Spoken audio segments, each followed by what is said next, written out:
Good morning class, कैसे हो आप सब? आई होप आप सब बहुत अच्छे होंगे और सेशनल की सब लोग प्रिपरेशन कर रहे होंगे। आज हम पढ़ेंगे फार्माकोलॉजी फर्स्ट यूनिट का बायो ट्रांसफॉर्मेशन ऑफ ड्रग। तो what is bio transformation of drug, इसका पर्पस क्या है, ये होता क्या, हम इसके बारे में जानते हैं। आइए, बायो ट्रांसफॉर्मेशन ऑफ ड्रग क्या होता है? ड्रग का एक कॉम्पोजिशन से दूसरे कॉम्पोजिशन में चेंज होने को हम बोलते हैं बायो ट्रांसफॉर्मेशन ऑफ ड्रग। अब ये हम एक कॉम्पोजिशन से दूसरे कॉम्पोजिशन में चेंज करते ही क्यों है, क्या बेनिफिट है? इस वजह से क्या होता है, जो हमारी बॉडी में जब ड्रग एक फॉर्म से दूसरे केमिकल में कन्वर्ट होता है तो उससे वो इजीली एक्सक्रीट आउट हो जाता है, यानी कि बॉडी से बाहर हो जाता है। सपोज अगर कोई आपने मेडिसिन ली और वो आपकी बॉडी में एक्यूमुलेट हो गई, इकट्ठी हो गई, आपकी बॉडी से एक्सक्रीट आउट ही नहीं हुई, तो क्या होगा, आपकी बॉडी में टॉक्सिसिटी इंक्रीज हो जाएगी, वो आपके लिए पॉइजनस होगा और क्या हो जाएगा, उस वजह से सेवरल डिसीजेज आपकी बॉडी को हो सकते हैं। तो इस वजह से जो वो ड्रग है उसका एक्सक्रीट आउट होना मैंडेटरी होता है। So let's see biotransformation of drug, also known as drug metabolism. It is defined as the conversion of drug from one chemical to another। जब एक केमिकल से दूसरे केमिकल में कन्वर्ट होती है उसी को हम क्या बोलते हैं, बायो ट्रांसफॉर्मेशन। बायो ट्रांसफॉर्मेशन का मीनिंग क्या हुआ? Bio means living and transformation का मतलब क्या हुआ, चेंज होना एक चीज से दूसरी चीज में, यानी कि आपके जो लिविंग सेल्स है आपकी बॉडी में, उस सेल्स में ड्रग का एक फॉर्म से दूसरी फॉर्म में चेंज होने को बोलते हैं बायो ट्रांसफॉर्मेशन। अब हम ये बायो ट्रांसफॉर्मेशन क्यों करते हैं, एम पर्पस क्या है इसका? To convert lipid soluble drug into water soluble drug to avoid reabsorption. अब मैं आपको इस लाइन का मीनिंग एक्सप्लेन करती हूँ। ये आपकी मेम्ब्रेन है, ये मेम्ब्रेन किससे बनी होती है, आपकी लिपिड से बनी होती है, और आपकी जो ड्रग है वो भी लिपिड सॉल्युबल है। अब अगर लिपिड सॉल्युबल ड्रग आपके लिपिड मेम्ब्रेन में आएगी तो ज़्यादा जल्दी वो क्या हो जाएगी, फास्टेस्टली वो उसके अंदर इन्वॉल्व हो जाएगी, सॉल्युबल हो जाएगी, डिसॉल्व हो जाएगी, और आपकी क्या हो जाएगा इसमें, लीवर तक। अब लीवर तक पहुंचना है तो लीवर तक वो कैसे पहुंचेगी, वो आपकी जो है लिपिड सॉल्युबल को अब किस में चेंज होना पड़ेगा, वाटर सॉल्युबल में आपका चेंज होना ही पड़ेगा।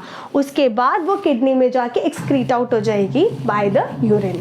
अगर वो वाटर सॉल्युबल में चेंज नहीं हो पाती है तो वो क्या हो जाएगी, आपकी बॉडी में कहीं ना कहीं वो एक्यूमुलेट रह जाएगी, और जिससे क्या हो जाएगी, टॉक्सिसिटी इंक्रीज हो जाएगी। अब हम देखते हैं, ये मैंने एक फ्लो डायग्राम बनाया है आपको एक्सप्लेन करने के लिए। इसमें क्या होता है, आपकी जो ड्रग है वो क्या है, लिपिड सॉल्युबल है, क्योंकि आपकी मेम्ब्रेन भी क्या होती है, लिपिड की होती है। अब बायो ट्रांसफॉर्मेशन हुआ और बायो ट्रांसफॉर्मेशन होने के बाद वाटर सॉल्युबल हुआ, वाटर सॉल्युबल मतलब पोलर। अब आपकी जो वो ड्रग है वो वाटर सॉल्युबल हो गई, ठीक है। वाटर सॉल्युबल में होने के बाद वो किडनी में आई, और किडनी में आने के बाद वो एलिमिनेट हो गई by the process of urine. आपकी जो ड्रग है वो कैसे बाहर आती है, स्वेट के थ्रू, फेसेस के थ्रू, यूरिन के थ्रू, बाइल के थ्रू, ठीक है। अब देखो जो आपका यूरिन है वो आप एक दिन में 7 से 10 बार आप यूरिन करते हैं, लेकिन फेसेस के लिए आप एक ही बार जाते हैं। तो जो आपकी मोस्टली ड्रग है वो by the urine pass out होती है। अब देखते हैं एक्टिव ड्रग, एक होती है आपकी इनएक्टिव ड्रग। एक्टिव ड्रग क्या है, आपने बॉडी में इनटेक कराया, आपकी बॉडी में वो एक्टिवेट हुई, उसको साइट ऑफ एक्शन में गई और फार्माकोलॉजिकल उसने इफेक्ट शो किया। उसके बाद वो मेटाबॉलिक स्टेट होने के बाद, जब वो मेटाबॉलिक की स्टेट तक पहुंची, ड्रग मेटाबॉलाइज होने के बाद क्या किया, वो इनएक्टिव हो गई। अब उस ड्रग का कोई इफेक्ट नहीं हो रहा हमारे शरीर में, और जब उसका कोई इफेक्ट नहीं होगा तो वो एक्सक्रीट आउट हो जाएगी और वो कोई फार्माकोलॉजिकल रिस्पॉन्स नहीं शो करेगी। अब आ जाता है आपका ये रहा इनएक्टिव ड्रग और एक्टिव ड्रग। ये क्या चीज़ होती है, आपने कोई ड्रग का इंटेक किया, जब आप ड्रग को लेते हैं तब वो एक्टिव फॉर्म में नहीं होती है, उसको क्या बोलते हैं, प्रो ड्रग। जिस ड्रग को मैंने एडमिनिस्टर कराया अभी वो मेरे बॉडी में कोई इफेक्ट नहीं शो करेगी। जब वो मेटाबॉलाइज की स्टेट पे पहुंच जाएगी, मेटाबॉलाइज होने के बाद वो एक्टिव होगी, उसको बोलेंगे हम प्रोडक्ट। और इसका एग्जाम्पल है मॉर्फिन। और ऐसा हम क्यों करते हैं, ताकि उसके हम जो साइड इफेक्ट हो वो मिनिमम हो सके, इस रीज़न से हम इस चीज़ को करते हैं, जैसे कि एग्जाम्पल है मॉर्फिन। आई होप आपको bio transformation of drug, metabolism of drug सब एक्सप्लेन मैंने जो किया है ये आपको समझ आया और फ्लो चार्ट के through. Kindly take screenshot of this. अब हम देखते हैं टाइप्स ऑफ बायो ट्रांसफॉर्मेशन। अभी हमने देखा कि व्हाट इज बायो ट्रांसफॉर्मेशन, उसका हम क्यों करते हैं, पर्पस क्या है, एम क्या है बायो ट्रांसफॉर्मेशन करने का ड्रग का। अब देखते हैं ये दो टाइप के होते हैं, इट मीन्स इसके दो फेज होते हैं। फेज 1 में आपकी 3 प्रोसीजर होके गुजरता है, हाइड्रोलिसिस, ऑक्सीडेशन और रिडक्शन।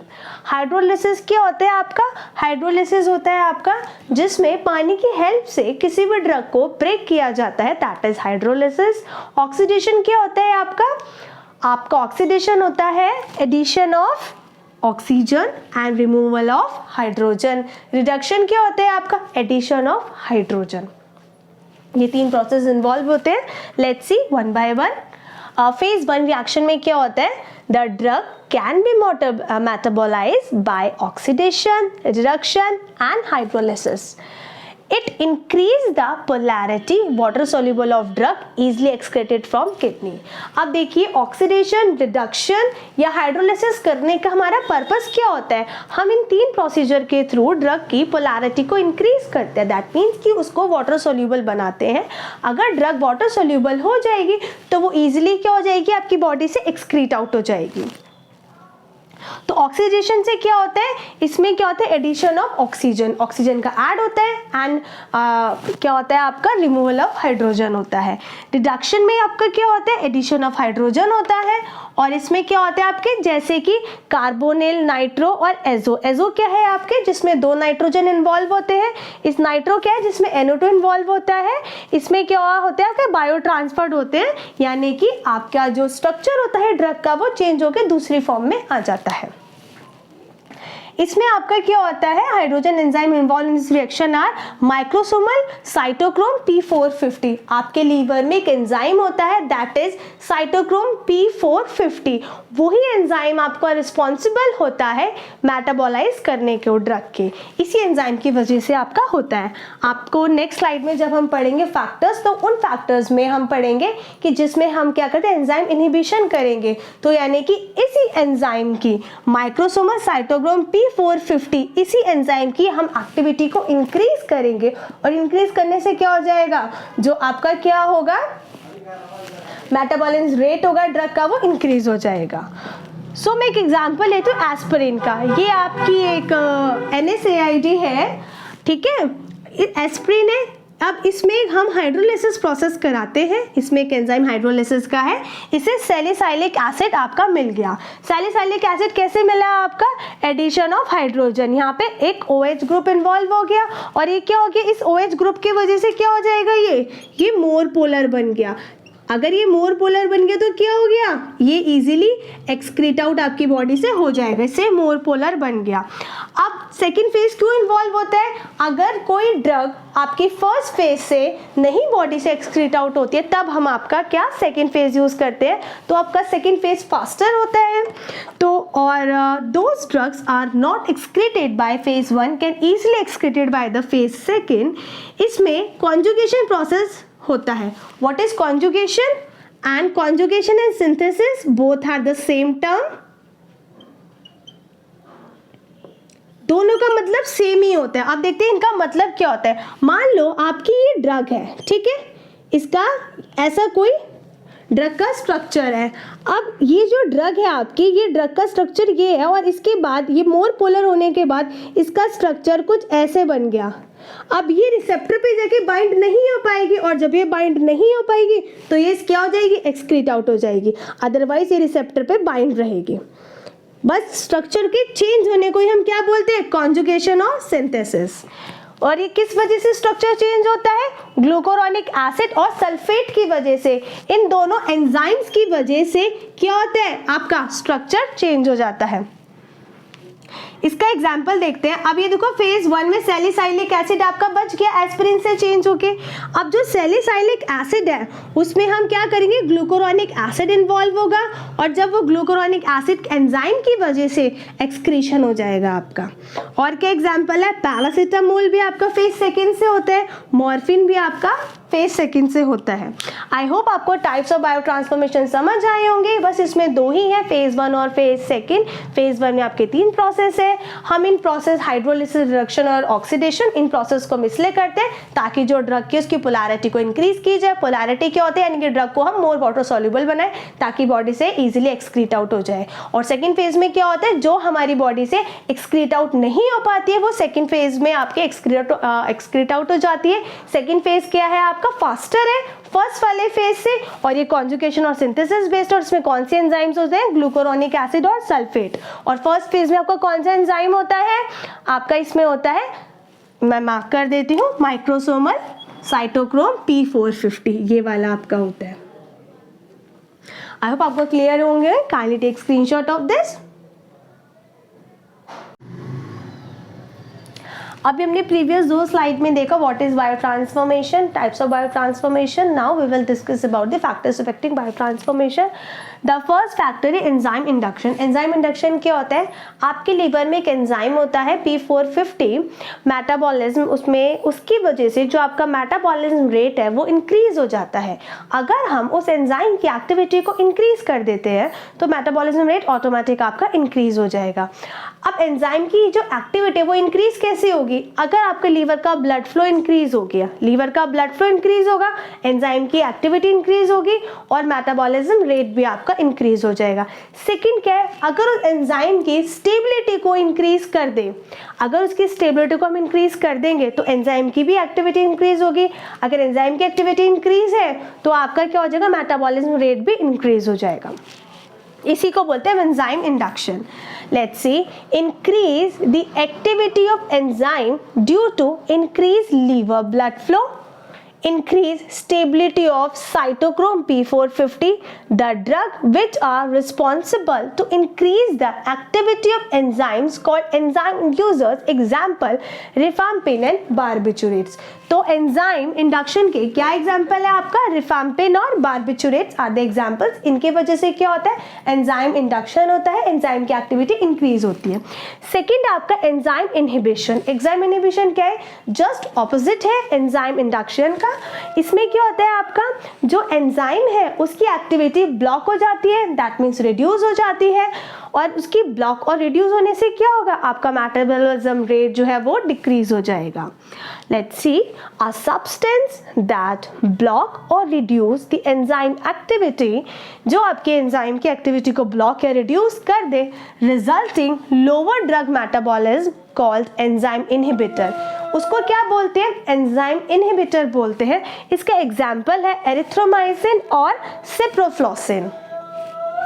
अब थर्ड आ जाता है age. Age is very important factor जो डिपेंड करती है आपके ड्रग मेटाबॉलिज्म के ऊपर। कैसे, इन्फेंट्स जो होते हैं, यानी कि जो 0 to 1 ईयर के बेबी होते हैं, 0 to आपके 1 ईयर यानी कि इस बिटवीन में जो आपके बेबी उसको हम इन्फेंट बोलते हैं। और वो जो इन्फेंट होते हैं उनके अंदर माइक्रोसोमल एंजाइम यानी कि आपके कौन से, साइटोक्रोम P450, वो उतने नहीं फुल्ली डेवलप हो पाते। उनके डेवलपमेंट की वजह से कि वो फुल्ली डेवलप नहीं है तो आपका माइक्रोबोलाइज रेट जो है वो क्या होता है, उतने अच्छे से नहीं परफॉर्म हो पाता। इसीलिए इन्फेंट्स की जो माइक्रोबोलाइज रेट है वो बहुत ही लो होता है। जो सबसे बेस्ट, सबसे जो रैपिड मेटाबॉलिज्म रेट होता है वो 1 से 12 साल तक के बच्चों में होता है। और जो बड़े होते हैं यानी कि जो ओल्ड पीपल होते हैं उनमें क्या होता है, उनमें भी बहुत पुअर शो करता है, क्योंकि उनकी ऑर्गन, उनकी स्किन सब श्रिंकेज हो जाती है, एंड उनकी श्रिंकेज की वजह से उनका जो मेटाबॉलिज्म रेट है वो भी रिड्यूस हो जाता है। लाइक अब देखते हैं, in infants microsomal enzymes is not fully developed, the rate of metabolize is very low. 1 to 12-year children shows rapid metabolize, in elderly shows poor metabolism of drug. Now the fourth point is gender. Gender plays is also a very important role. आपकी female और mail अगर ये दोनों एक साथ जो है किसी ड्रग को एडमिनिस्टर कर रहे हैं, उसका इंटेक कर रहे हैं, तो जो फीमेल का मेटाबॉलिज्म रेट है वो लोअर होगा कंपैरेटिवली टू मेल। ऐसा क्यों कि फीमेल का लोअर होता है, ड्यू टू हार्मोनल इम्बैलेंस, क्योंकि फीमेल की बॉडी में हार्मोनल इम्बैलेंस होते हैं, उनका प्रेगनेंसी एंड मेंस्ट्रुएशन साइकिल के वजह से उनका जो ड्रग मेटाबॉलिज्म रेट है वो स्लो होता है। Female show poor drug metabolize as compare to males because of the pregnancy, hormonal disorder. Example है रिफाम्पिसिन। ठीक है। अगर मेल और फीमेल रिफाम्पिसिन का इंटेक करते हैं तो फीमेल का क्या हो जाएगा, लोअर ड्रग मेटाबॉलिज्म होगा due to pregnancy, menstruation cycle and the various hormonal imbalance. अब देखते हैं हम diet. Diet is a very important role in the drug metabolism. How? आपका देखते हैं जो लो प्रोटीन डाइट होती है, जब लो प्रोटीन डाइट होगी तो क्या होगा, आपका लोअर मेटाबॉलिज्म रेट होगा, और अगर हाई प्रोटीन डाइट होगी तो क्या होगा, हायर आपका क्या हो जाएगा, मेटाबॉलिज्म रेट होगा। डायरेक्ट प्रोपोर्शनल होता है एक दूसरे के। तभी जब बीमार होते हैं तो क्या बोला जाता है सबसे ज़्यादा, दाल का पानी, दाल पीना, खिचड़ी खाना, ये बोला जाता है, क्योंकि इसमें क्या होता है, आपका प्रोटीन होता है, और प्रोटीन के इंटेक की वजह से क्या होता है, आपका रैपिड मेटाबॉलिज्म होता है ड्रग का। अब देखते हैं 6 पॉइंट, लीवर डिसीज। अगर किसी को कोई डिसीज है तो क्या इफेक्ट पड़ता है आपके मेटाबॉलिज्म रेट पे। अगर लीवर डिसीज है दैट मीन्स कोई हेपेटिक डिसीज है आपको, वो क्या करते हैं, रिड्यूस कर देता है हेपेटिक ड्रग मेटाबॉलिज्म एक्टिविटी को। अगर किसी के लीवर में कोई प्रॉब्लम है, कोई हेपेटिक डिसीज है, तो जो उसका एंजाइम है वो उतना वेल परफॉर्म नहीं करेगा, और अगर वो वेल परफॉर्म नहीं करेगा तो क्या हो जाएगा, आपका ड्रग मेटाबॉलिज्म रेट जो होगा वो रिड्यूस हो जाएगा। सेकेंड, आपका कार्डियोवास्कुलर डिसीज। अगर कोई कार्डियोवास्कुलर डिसीज है, कोई हार्ट प्रॉब्लम है, तो ब्लड फ्लो उतने अच्छे से नहीं हो पाएगा, और अगर ब्लड फ्लो नहीं हो पाएगा तो वो ऑटोमेटिक क्या होगा, आपका ऑटोमेटिकली जो मेटाबॉलिज्म रेट है वो डिक्रीज हो जाएगा। Cardiovascular disease, decrease blood flow, slow bio transformation of drug, example morphine. तो आपकी जो डिसीज स्टेट है, डिसीज कंडीशन है, वो डायरेक्टली प्रोपोर्शनल है किसके, आपके बायो ट्रांसफॉर्मेशन के। और आपने ये जो 6 पॉइंट्स हैं, आई होप आपको ये सारे पॉइंट्स बहुत अच्छे से क्लियर होंगे। Kindly take screenshot of this. इसी के साथ आपका ये टॉपिक जो है, आपका ये topic factors affecting bio transformation, ये आपका खत्म होता है। Thank you class, have a nice day.